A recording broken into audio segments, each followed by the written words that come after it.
Lecture du deuxième livre de Samuel. Cette nuit-là, la parole du Seigneur fut adressée à Nathan. « Va dire à mon serviteur David, ainsi parle le Seigneur. Est-ce toi qui me bâtiras une maison pour que j'y habite ? Depuis le jour où j'ai fait monter d'Égypte les fils d'Israël, et jusqu'à ce jour, je n'ai jamais habité dans une maison. J'ai été comme un voyageur, sous la tente qui était ma demeure. Pendant tout le temps où j'étais comme un voyageur, parmi tous les fils d'Israël, ai-je demandé à un seul des juges que j'avais institué pasteur de mon peuple Israël, « Pourquoi ne m'avez-vous pas fait bâtir une maison de cèdre ?» Tu diras donc à mon serviteur David, « Ainsi parle le Seigneur de l'univers. C'est moi qui t'ai pris au pâturage, derrière le troupeau, pour que tu sois le chef de mon peuple Israël. J'ai été avec toi partout où tu es allé. J'ai abattu devant toi tous tes ennemis. Je t'ai fait un nom aussi grand que celui des plus grands de la terre. Je fixerai en ce lieu mon peuple Israël. Je l'y planterai. Il s'y établira et ne tremblera plus, et les méchants ne viendront plus l'humilier, comme ils l'ont fait autrefois, depuis le jour où j'ai institué des juges pour conduire mon peuple Israël. Oui, je t'ai accordé la tranquillité en te délivrant de tous tes ennemis. Le Seigneur t'annonce qu'il te fera lui-même une maison. Quand tes jours seront accomplis et que tu reposeras auprès de tes pères, je te susciterai dans ta descendance un successeur qui naîtra de toi, et je rendrai stable sa royauté. C'est lui qui bâtira une maison pour mon nom, et je rendrai stable pour toujours son trône royal. Moi, je serai pour lui un père, et lui sera pour moi un fils. S'il fait le mal, je le corrigerai avec le bâton, à la manière humaine. Je le frapperai comme font les hommes.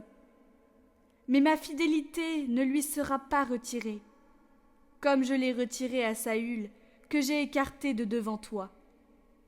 Ta maison et ta royauté subsisteront toujours devant moi. Ton trône sera stable pour toujours. » Toutes ces paroles, toute cette vision, Nathan les rapporta fidèlement à David.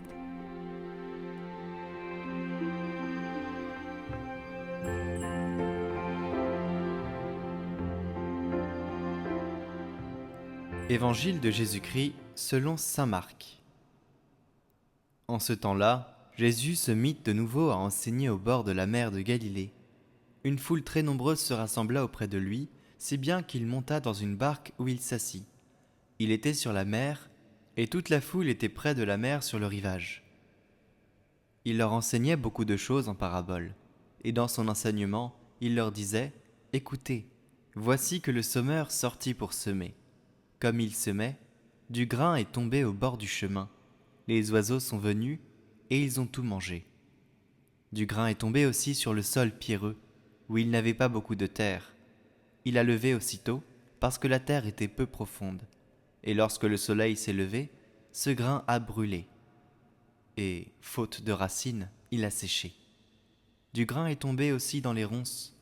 Les ronces ont poussé, l'ont étouffé, et il n'a pas donné de fruits. Mais d'autres grains sont tombés dans la bonne terre. Ils ont donné du fruit, en poussant et en se développant, et ils ont produit 30, 60, 100 pour un.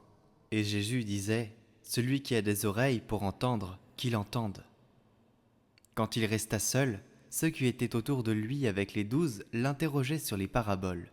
Il leur disait, « C'est à vous qu'est donné le mystère du royaume de Dieu. Mais à ceux qui sont dehors, tout se présente sous forme de paraboles. » Et ainsi, comme dit le prophète, « Ils auront beau regarder de tous leurs yeux, ils ne verront pas. Ils auront beau écouter de toutes leurs oreilles, ils ne comprendront pas.